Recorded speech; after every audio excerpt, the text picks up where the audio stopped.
মাননীয় প্রধানমন্ত্রী, উপস্থিত সুধীবৃন্দ, আসসালামু আলাইকুম। চর্চার এত সুন্দর গল্প শোনার পরে আমার কথাগুলো খুবই কাঠখোট্টা মনে হবে, please do bear with me. আমি সাদিয়া হক, শেয়ার ট্রিপের কো ফাউন্ডার ও সিইও। আজকে শুধু শেয়ার ট্রিপের জার্নির কথা বলতে আসিনি, আমরা বলতে এসেছি বাংলাদেশের স্টার্ট আপ, ট্যুরিজম এবং প্রযুক্তি নির্ভর সেই সম্ভাবনার কথা, যার দোরগোড়ায় আজ আমরা দাঁড়িয়ে আছি। 2014 সালে আমি ও আমার cofounder Kashef Rahman multinational company চাকরি ছেড়ে একটা বিশ্বাস নিয়ে একটা যাত্রা শুরু করি যে বাংলাদেশ থেকেও ওয়ার্ল্ড ক্লাস টেকনোলজি তৈরি করা সম্ভব। কিন্তু শুরুর দিনগুলোই খুব কঠিন ছিল। বড় কোনো ইনভেস্টর ছিল না শক্ত কোনো নেটওয়ার্ক। আর অনেক সময় আমাদের সবথেকে বড় চ্যালেঞ্জ কম্পিটিশনও ছিল না। সেটা ছিল মানুষকে বোঝানো যে স্টার্ট আপটা আসলে কী, কাজ কি, বিজনেস মোড অফ অপারেশন কি, এবং সেটাকে ভ্যালিডেট করবে কিভাবে। 2018 সালে আমরা আমাদের ফার্স্ট ফরেন ইনভেস্টমেন্ট পাই এবং 2019 সালে শুরু হয় শেয়ার ট্রিপের যাত্রা, বাংলাদেশের অন্যতম প্রথম দেশীয় ট্রাভেল টেক প্ল্যাটফর্ম হিসেবে। তখন বাংলাদেশে ভ্রমণ শিল্প ছিল পুরোপুরি অফলাইন ও এজেন্ট ড্রিভেন। এটাকে আমরা একটা সমস্যা হিসেবে না দেখে একটা সুযোগ হিসেবে দেখি এবং গড়ে তুলি একটা কম্প্রিহেন্সিভ ডিজিটাল ট্রাভেল ইকোসিস্টেম। গত 7 বছরে আমাদের নিবন্ধিত গ্রাহকের সংখ্যা 27 লক্ষেরও বেশি এবং এছাড়াও দেশজুড়ে হাজারো অফলাইন ট্রাভেল এজেন্ট এবং সরকারের ডিজিটাল সেন্টারগুলোকে আমরা যুক্ত করেছি আমাদের প্ল্যাটফর্মে। We are not replacing them, but we are actually enabling them to grow. আজ শেয়ার ট্রিপ বিশ্বের হাতে গোনা কয়েকটি প্ল্যাটফর্মের মধ্যে একটি, যারা সরাসরি Saudi ministry of Hajj and ওমরার নুসুক সিস্টেমের সাথে সংযুক্ত হয়েছে।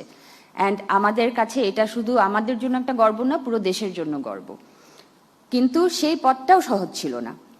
টেকনিক্যাল ইন্টিগ্রেশন আমরা বাকি অনেকগুলো দেশের আগে কমপ্লিট করতে পেরেছিলাম, কিন্তু ক্রস বর্ডার রেমিটেন্স অ্যাপ্রুভালের যে দীর্ঘ সময়ে একটা নেগোসিয়েশন ছিল, সেখানে আমরা কমার্শিয়াল লঞ্চে পিছিয়ে গেলাম। এই সময় আমাদের দীর্ঘ সময় কাজ করতে হয়েছে বাংলাদেশ ব্যাংক ও আমাদের এডি ব্যাংকের সঙ্গে। এবং এই অভিজ্ঞতা থেকে আমরা আরেকটা জিনিস শিখলাম, যে গ্লোবাল কম্পিটিশনে শুধু ইনোভেশন এবং টেকনোলজি যথেষ্ট নয়, স্পিড এবং পলিসি অ্যাডাপ্টেবিলিটিও সমানভাবে জরুরি। আজ আমরা শুধু আউটবাউন্ড না, ইনবাউন্ড ট্যুরিজমকেও একটা ন্যাশনাল অপরচুনিটি হিসেবে দেখি। কারণ প্রতিটি বিদেশি পর্যটক শুধু একজন ভিজিটর নন, তিনি ফরেন কারেন্সি নিয়ে আসেন, শুধু তাও না, বরঞ্চ তিনি কর্মসংস্থান তৈরি করতেও সাহায্য করেন। সামনেই আসছে শেয়ার ট্রিপ এআই, বাংলাদেশের ফার্স্ট এআই নেটিভ ট্রাভেল কনসিয়ার্জ, নিজের ভাষায় ভ্রমণ পরিকল্পনাকে আরও সহজ, আরও সুলভ মূল্য এবং আরও পার্সোনাল করে তোলার প্ল্যাটফর্ম। কিন্তু আবার শেয়ার ট্রিপ এআইও কি শুধু একটা প্রোডাক্ট? তাও না, কারণ আমাদের অ্যাম্বিশনটা হচ্ছে আরও বড়, it is much much bigger. আমাদের নেক্সট টার্গেট হচ্ছে মিডল ইস্ট এবং আসিয়ান। প্রায় 1 কোটি প্রবাসী বাংলাদেশিদের জন্য আমরা গড়ে তুলতে চাই একটি ট্রাস্টেড ডিজিটাল ইকোসিস্টেম, যেখানে ট্রাভেল, রেমিটেন্স, পেমেন্টস সবকিছুই থাকবে একই সাথে। আজ বিদেশে এক্সপ্যান্ড করার জন্য আমরা যেই অপরচুনিটিগুলো খুঁজি, সেখানেও আমরা গিয়ে দেখি যে বেশ কিছু নীতিগতভাবে বাধা আছে। যদি বিদেশে আমরা এক্সপ্যান্ড করতে চাই as part of the business plan, সেখানে সব থেকে বেস্ট ওয়ে ফরওয়ার্ড হচ্ছে গিয়ে আমাদের ব্রাঞ্চ অফিস খোলা। কিন্তু সেখানে বছরে মাত্র 30,000 ইউএসডি অপারেটিং এক্সপেন্স দিয়ে Riyadh, Saudi, Dubai or Singapore কোনো দেশে একটা বিজনেসকে অপারেট করা সম্ভব না, এবং সেখানে বিদেশি সাবসিডিয়ারিতে বিনিয়োগ করাও সম্ভব না। পাশাপাশি আমরা দেখতে পারি আমাদের অন্যান্য দেশের মধ্যে যে সিঙ্গাপুরের এন্টারপ্রাইজ সিঙ্গাপুর, আবুধাবির হাব 71, তারা কিন্তু স্টার্ট আপকে ক্যাপিটাল দেয়, তারা পলিসি সাপোর্ট দেয় এবং গ্রো করার সেই স্বাধীনতা দেয়। তারা শুধু স্টার্ট আপদেরকে এনকারেজ করে যে গ্লোবাল যাওয়ার জন্য, তা নয়, they are the perfect enablers for the startups. Foreign ইনভেস্টমেন্টকে আমরা শুধু অনেকে ক্যাপিটাল মনে করি, কিন্তু এটা আসলে শুধু ক্যাপিটাল না, এটা একটা ইন্টারন্যাশনাল ট্রাস্টের প্রতীক।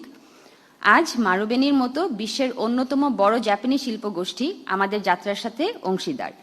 আইসিটি ডিভিশন ও স্টার্ট আপ বাংলাদেশ লিমিটেডও আমাদের উপর আস্থা রেখেছে।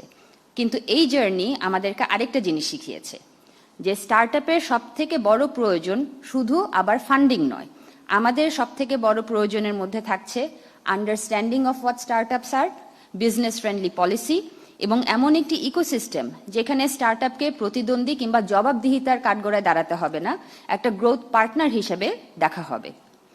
সিঙ্গাপুর, সাউথ কোরিয়া, ইউএই, এমনকি ভিয়েতনাম তাদের সাফল্যের পিছনে শুধু প্রাইভেট ইনভেস্টমেন্ট যে ছিল তা নয়, ছিল গভর্নমেন্ট ভিশন, ছিল পেশেন্ট ক্যাপিটাল এবং ছিল লং টার্ম পলিসি সাপোর্ট।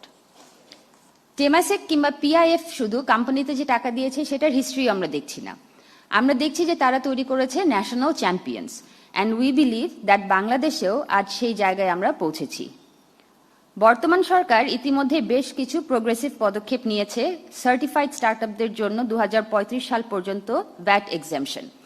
যেই টাকাটা আমরা সঞ্চয় করতে পারছি প্রত্যেকটা Penney it's going back into hour technology, innovation এবং ট্যালেন্ট হান্টিং।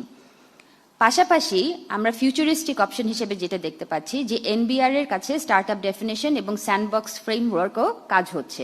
এটাকে যদি আরো বাস্তবসম্মত করা হয় তাহলে আরো অনেক স্টার্টআপ এই সুবিধা পাবে এবং আমরা খুবই আশাবাদী যে এই রিফর্মসগুলো আমরা খুব শীঘ্রই দেখতে পাবো। গত 4-5 বছর স্টার্টআপ ইকোসিস্টেমের জন্য যাত্রাটা ছিল খুবই কঠিন। গ্লোবাল ফান্ডিং এর স্লোডাউন ছিল, অর্থনৈতিক অনিশ্চয়তার কারণে অনেক গ্রোথ স্টেজ স্টার্টআপ কঠিন একটা সময় পার করেছে। আমরা খুবই আনন্দের সাথে বলতে চাই যে বাংলাদেশ ব্যাংক, স্টার্টআপ বাংলাদেশ ও অন্যান্য উদ্যোগের মাধ্যমে নতুন ফান্ড তৈরি হয়েছে, কিন্তু সবথেকে জরুরি ব্যাপার যেটা সেটা হচ্ছে the timely and effective deployment of those funds, বিশেষ করে গ্রোথ স্টেজ ক্যাপিটাল স্টার্টআপগুলোর জন্য। গ্রোথ স্টেজ স্টার্টআপে বিনিয়োগ শুধু একটা স্টার্টআপকে যে বড় করে তা না, এটি আরো ফরেন ইনভেস্টমেন্ট নিয়ে আসে এবং উচ্চমানের কর্মসংস্থান তৈরি করতে সাহায্য করে। এবার আসি আমার ট্যুরিজমের জায়গায়। সরকারের ট্যুরিজম মেগা প্ল্যান বলেছে যে 2040 সালের মধ্যে জিডিপিতে পর্যটনের অবদান 6 থেকে 7% নিতে হবে এবং এই লক্ষ্যে আমাদের কাছে হচ্ছে দুটি অনুরোধ। এক হচ্ছে স্টার্টআপের পার্সপেক্টিভ থেকে যে একটি national startup and innovation policy আমাদের অবশ্যই দরকার, যেখানে একটা ক্লিয়ার প্যারেন্ট মিনিস্ট্রি থাকবে, একটি চ্যাম্পিয়ন ইনস্টিটিউশন থাকবে এবং সিড স্টেজ থেকে আইপিও পর্যন্ত একটা কন্টিনিউয়াস গ্রোথ ফ্রেমওয়ার্ক থাকতে হবে। সাথে ওভারসিজ সাবসিডিয়ারি এবং ক্রস বর্ডার ইনভেস্টমেন্টের নিয়মগুলো সময়োপযোগী করা এখন আমাদের খুবই দরকার। ট্যুরিজমের জন্য যেটা আমাদের দরকার সেটা হচ্ছে দেশীয় ওটিএ গুলোকে ফর্মাল রেকগনিশন দেওয়া এবং সিমলেস ই ভিসার ব্যবস্থা, সাথে ইনবাউন্ড ও আউটবাউন্ড ট্যুর অপারেটরদের একটি কম্পিটিটিভ ভ্যাট ও ট্যাক্স ফ্রেমওয়ার্ক, যাতে অফলাইন ট্রাভেল এজেন্ট, প্রবাসী কর্মী এবং সাধারণ মানুষ সবাই ডিজিটাল সার্ভিসের সুবিধা একসাথে একই জায়গায় পান। আজ আমরা যদি right policy framework, patient capital এবং লং টার্ম স্টেবিলিটি নিশ্চিত করতে পারি তাহলে আগামী দিনের next global technology company Bangladesh থেকেই উঠে আসবে, যেটা আমরা চোখের সামনে অলরেডি দেখতে পাচ্ছি। এই বলে আমি আমার বক্তব্য শেষ করছি। Thank you everyone, the journey is just beginning for us.